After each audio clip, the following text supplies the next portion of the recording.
नमस्कार, बहुत बहुत स्वागत है आप सभी का हमारे इस YouTube के चैनल पे। मैं मेनका मैडम एक बार फिर से लेकर आई हूँ मनोविज्ञान की सबसे शानदार क्लास। और आज हमारा जो टॉपिक है ये मनोविज्ञान का बहुत ही इम्पोर्टेंट है। TET, C TET, super TET सब के लिए, सारे एग्जाम्स के लिए बहुत ज़रूरी है। आज हमारा टॉपिक है विकास। और विकास टॉपिक से आपने देखा होगा कि हर साल 2 या 3 क्वेश्चंस टेट, सुपर टेट और एग्जाम में पूछे जाते हैं। तो आज हम सभी लोग विकास पढ़ेंगे। आप सभी रेडी हो जाइए विकास चैप्टर को पढ़ने के लिए। इसमें हम विकास की अवस्थाओं को पढ़ेंगे, विकास कैसे होता है, विकास संबंधी सारी परिभाषाओं को। तो सबसे पहले हम जानते हैं कि विकास क्या है। विकास एक व्यापक शब्द है। विकास एक व्यापक शब्द है, ये एक परिवर्तन का सूचक शब्द है। नित्य प्रतिदिन मनुष्य में कुछ न कुछ परिवर्तन होता रहता है। जब उसका जन्म होता है तो वो पूरे समाज से अनभिज्ञ होता है, लेकिन धीरे धीरे करके जैसे वो समाज से कनेक्ट होता रहता है उसके अंदर डेवलपमेंट शुरू हो जाता है। वो डेवलपमेंट ही विकास है। क्वेश्चन आता है कि बच्चे का विकास कहाँ से प्रारंभ हो जाता है। तो बच्चे का विकास माँ के गर्भ से ही प्रारंभ हो जाता है। एक बच्चा माँ के गर्भ में भी बढ़ता है। सीटेट में क्वेश्चन आया था कि मानव विकास का प्रारंभ कहाँ से होता है। तो मानव विकास का प्रारंभ माँ के गर्भ से ही होता है या प्रसव पूर्व ही होता है। विकास निरंतर होता रहता है और विकास केवल शारीरिक ही नहीं, मानसिक विकास भी हमारा होता है, नैतिक विकास भी हमारा होता है, सामाजिक विकास भी होता है, संवेगात्मक विकास भी होता है। जी हाँ, विकास की कई अवस्थाएं हैं और कई प्रकार भी हैं।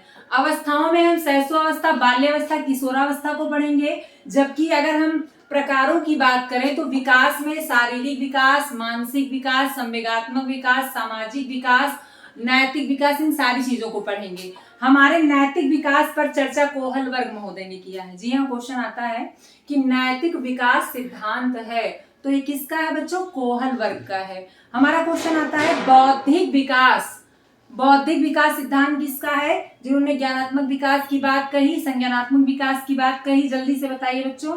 जी हाँ, जीन प्याजे, इन्होंने ज्ञानात्मक विकास की बात कही। अगर सांस्कृतिक सामाजिक विकास की बात करेंगे तो हमारे वाइगोट्स्की हैं, और अगर भाषा विकास की बात करेंगे तो चोम्स्की हैं। तो विकास के कई प्रकार हैं। हम शारीरिक रूप से भी बढ़ते हैं, हम मानसिक रूप से भी बड़े होते हैं, हम नैतिक दृष्टिकोण से भी बड़े होते हैं, हम सामाजिक दृष्टिकोण से भी बड़े होते हैं। एक बच्चा जब इस दुनिया में आता है तो वो मात्र मूल प्रवृत्तियों के साथ आता है। जी हाँ, हम केवल और केवल मूल प्रवृत्तियों के साथ आते हैं जो जन्मजात हमारे अंदर पाई जाती है।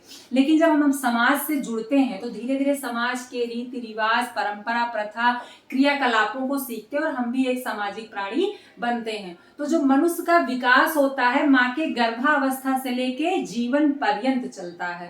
क्वेश्चन भी बच्चों बनता है कि विकास है तो जन्म पूर्व से लेके मृत्यु तक चलने वाली प्रक्रिया, चलने वाली निरंतर प्रक्रिया को क्या कह सकते हैं बच्चों?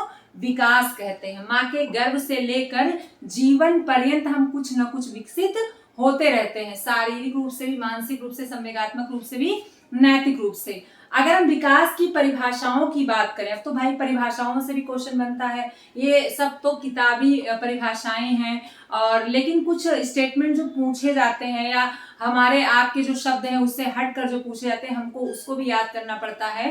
तो अभी पिछले साल पेपर में आया था, पिछले बार टीटी वाले में आया था गेसेल की परिभाषा, इससे पहले वाले में हरलॉक की आया था, स्किनर का आता है।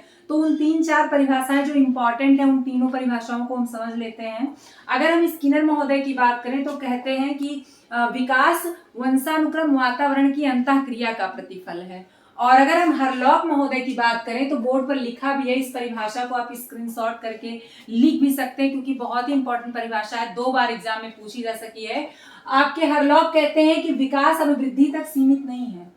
मैंने भी बताया ना कि विकास हमारा केवल शारीरिक नहीं होता है, हर क्षेत्र में होता है।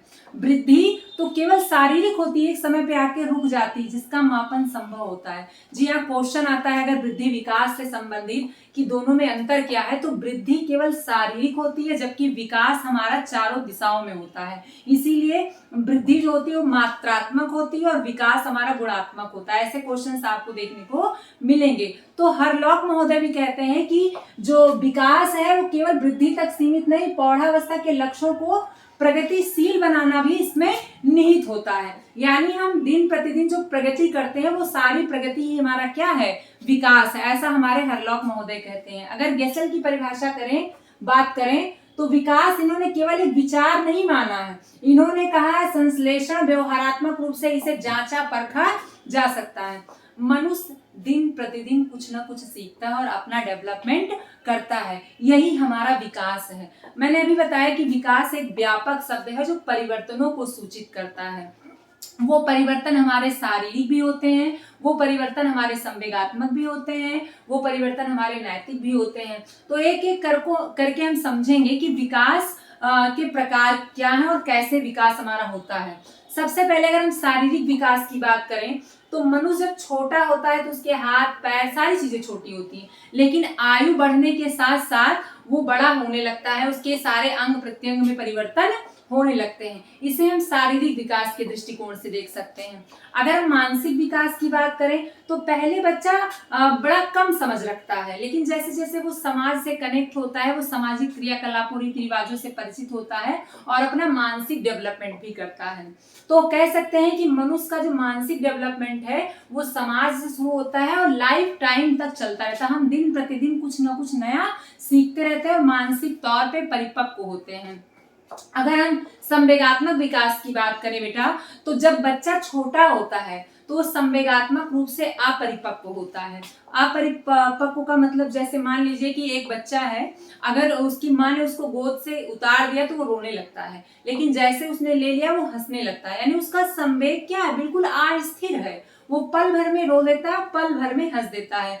तो जब हम छोटे होते हैं तो संवेगात्मक रूप से अपरिपक्व होते हैं, लेकिन जैसे जैसे हम बड़े होते हैं, हम चीजों को समझने लगते हैं, तो हमारा संवेगात्मक विकास भी होने लगता है। शैशवावस्था में हमारे जो संवेग होते हैं वो अस्थिर होते हैं, बाल्यावस्था में स्थिरता की ओर जाता है, जबकि किशोरावस्था में ये उग्र हो जाते हैं। तो इस तरह से हमारा संवेगात्मक विकास भी होता है। अगर हम नैतिक विकास की बात करेंगे तो कोहलबर्ग भी कहते हैं कि जब हम पूर्व परंपरागत अवस्था में 4 से 10 वर्ष के होते हैं तो हमारा जो नैतिक स्तर होता है वो शून्य होता है। हम समाज के द्वारा बनाए गए मानकों के आधार पर सही और गलत को करते हैं, और धीरे धीरे करके जब हम उत्तर परंपरागत अवस्था में जाते हैं तो हम उसमें संशोधन कर लेते हैं, परिवर्तन कर लेते हैं।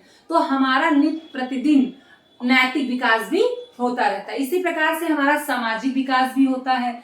जब तक हम समाज से कनेक्ट नहीं होते हैं, हम समाज के अस्तित्व को स्वीकार नहीं करते, लेकिन जैसे जैसे हम समाज से कनेक्ट होते हैं, सामाजिक रीति रिवाजों क्रियाकलापों से जुड़ते जाते हैं, तो मनुष्य का धीरे धीरे आयु बढ़ने के साथ वो सामाजिक विकास भी अपना कर लेता है। तो कहने का मतलब ये है कि विकास परिवर्तनों का सूचक है। हमारे जीवन में जितने परिवर्तन होते हैं वो सारे ही क्या हैं, विकास हैं। और विकास के कई प्रकार हैं, शारीरिक, मानसिक, संवेगात्मक, सांस्कृतिक, ये सारे विकास हमारे विकास के प्रकार हैं।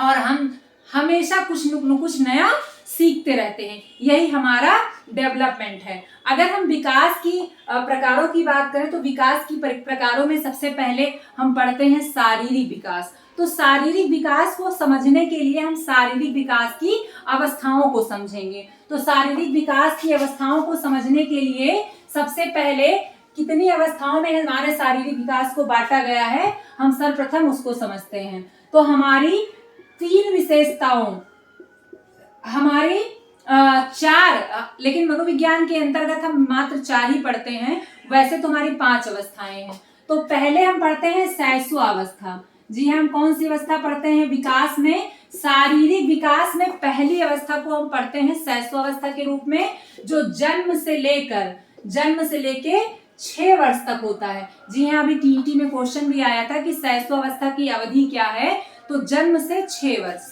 दूसरी अवस्था हम लोग पढ़ते हैं बाल्यावस्था। दूसरी अवस्था हम बेटा पढ़ते हैं कौन सी, बाल्यावस्था। बाल्यावस्था आपकी है 6 से 12 वर्ष। 6 से 12 वर्ष, इसमें भी हम पूर्व और उत्तर को पढ़ते हैं। पूर्व आपका 9 से 12, 6 से 9, और उत्तर हम लोग पढ़ते हैं 9 से 12। जी हाँ, पूर्व बाल्यावस्था हम पढ़ते हैं 6 से 9 वर्ष, और उत्तर बाल्यावस्था पढ़ते हैं हम 9 से 12 वर्ष। तीसरी अवस्था हम लोग पढ़ते हैं किशोरावस्था। किशोरावस्था 12 से 18 वर्ष। किशोरावस्था हम 12 से 18 वर्ष पढ़ते हैं। अगर अवधि पूछेगा तो आप लोग इसको लगाएंगे और ये क्वेश्चंस आते भी हैं। अगला हम पढ़ते हैं प्रौढ़ावस्था। प्रौढ़ावस्था पढ़ते हैं। प्रौढ़ावस्था हमारा 18 से ऊपर, 18 से ऊपर, लेकिन मनोविज्ञान के अंतर्गत हम लोग केवल और केवल प्रौढ़ावस्था तक ना जाके किशोरावस्था तक ही पढ़ते हैं। जितनी भी किताबें हैं जो हमारा सिलेबस है उसमें हम केवल शैशवावस्था, बाल्यावस्था और किशोरावस्था को पढ़ते हैं। तो हमारे विकास की अगर अवस्थाओं की बात करें तो 4 अवस्थाओं में बांटा गया है, शैशवावस्था, बाल्यावस्था, किशोरावस्था और प्रौढ़ावस्था। शैशवावस्था हमारा जन्म से 6 वर्ष, बाल्यावस्था हमारा 6 से 12 वर्ष और किशोरावस्था हमारा 12 से 18 वर्ष। इसको डिटेल में हम लोग अलग अलग वीडियोस में पढ़ेंगे, शैशवावस्था के बारे में, बाल्यावस्था के बारे में और किशोरावस्था के बारे में, जिससे आप इसको विस्तार से समझ सके और इसके क्वेश्चंस गलत ना हो। तो विकास क्या है? एक व्यापक शब्द है। हमारे विकास जो है प्रकारों की बात करें तो कई प्रकार के हैं, शारीरिक, मानसिक, संवेगात्मक, नैतिक, सांस्कृतिक। और अगर अवस्थाओं की बात करें तो 4 अवस्थाओं में बांटा गया है। आई होप विकास चैप्टर आपको समझ में आया होगा। नेक्स्ट टॉपिक्स हम शैशवावस्था पर लेकर आएंगे और मुझे पूरी उम्मीद है आप सबको समझ में आ रहा होगा। और समझ में आ रहा हो तो हमारे चैनल को ज्यादा से ज्यादा शेयर करें, सब्सक्राइब करें, लाइक करें। तब तक के लिए धन्यवाद।